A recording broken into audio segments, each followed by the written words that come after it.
ባህልን ከፈጠራ ጋር ሸማኔዋ። በዓለማችን እየታዩ ያሉ ለውጦች አንድ ግልጽ እውነትን በጉልህ ይመሰክራሉ።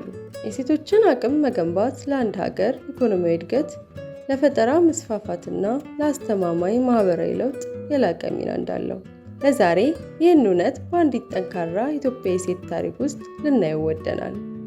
ከግሎባል ቮይስ ኔትወርክ የጉና ታዬ ነኝ። ቤተልሔም ጥላሁን ትባላለች። የሶል ሪሌቭስ መስራችና ማኔጂንግ ዳይሬክተር። ቤተልሔም የንግድ ፈጠራ ጉዞዋን የጀመረችው አዲስ አበባ ውስጥ በነበረች አንዲት ድሃ መንደር ውስጥ ነበር። ድህነትን ለማሸነፍ ብቸኛው መንገድ በዙሪያዋ ያለውን ጥበብ በመጠቀም በዓለም ገበያ ተወዳዳሪ የሆነ ምርት መፍጠር ነው የሚል ጠንካራ እምነት ነበራት።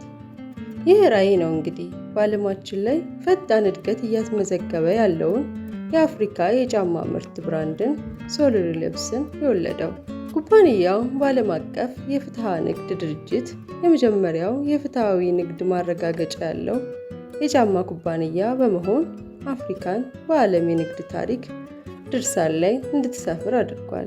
እንደ አውሮፓውያን አቆጣጠር በ2012 በአዲስ አበባ በተካሄደው የዓለም ኢኮኖሚ ፎረም ቤተልሔም ጥላሁን የሽዋብ ፋውንዴሽን የዓመቱ የማህበራዊ ስራ ፈጣሪ ሶሻል ኢንተርፕረነር ኦፍ ዘ ይር ተሸላሚ ሆናለች። ቤተልሔም ይህንን ሽልማት ያገኘችው የመጀመሪያዋ ኢትዮጵያዊ ናት። የሽልማት ድርጅቱ ሰብሳቢ ክላውስ ሸዋብ ሲገልጹ ኢኮኖሚያዊና ማህበራዊ እድገት በስራ ፈጠራ አማካኝነት በተሻለ ሁኔታ እንደሚገኝ እናምናለን። ቤተልሔም የዓለም አቀፍ ማህበራዊ ስራ ፈጣሪ ራዕይና እሴቶች በውስጧ የያዘች ጠንካራ ሴት ናት በማለት እጅግ ፈጠራ የታከለበትና ዘላቂ የሆነ የንግድ ስራ በመፍጠሯ ኩራታቸውን ገልጸዋል። ቤተልሔምም በበኩሏ ይህንን እውቅና ለቡድኗ ስትሰጥ ለዚህ ክብር በመመረጤ እጅግ ኩራት ይሰማኛል። ይህንን ሽልማት በየቀኑ አብረው ለሚሰሩት ተሰጥኦ ላላቸው ታታሪና ባህልን ለሚያከብሩ ሰራተኞቼ ይድረስልኝ በማለት ኩባንያዋን በብድራችን ላይ ምርጥ የእጅ ጥበብ ውጤት የሆነ የጫማ ኩባንያ በማለት ገልጸዋለች።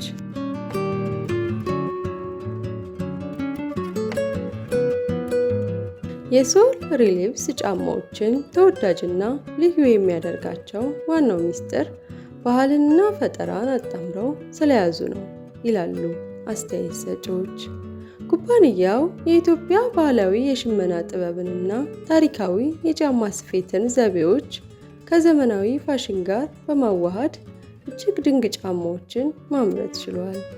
ጫማዎቹ የሚመረቱት አካባቢውን በማይጎዱና እንደገና ጥቅም ላይ በዋሉ ጎማዎች፣ የተፈጥሮ ጥጥ እና የሐር ጨርቆች ባሉ ጥሬ ዕቃዎች በመሆኑ ምርቶቹ ዘላቂነት ያላቸውና ለለባሹ ልዩ ምቾት የሚሰጡ ናቸው። እያንዳንዱ ጥንድ ጫማ በእጅ የሚሰራ በመሆኑ የኢትዮጵያ የእጅ ባለሙያዎች ጥበብም በዓለም መድረክ ላይ በስፋት እንዲታይና በኢንዱስትሪው ውስጥ ልዩ የሆነ እሴት እንዲላበሱ አድርጓቸዋል።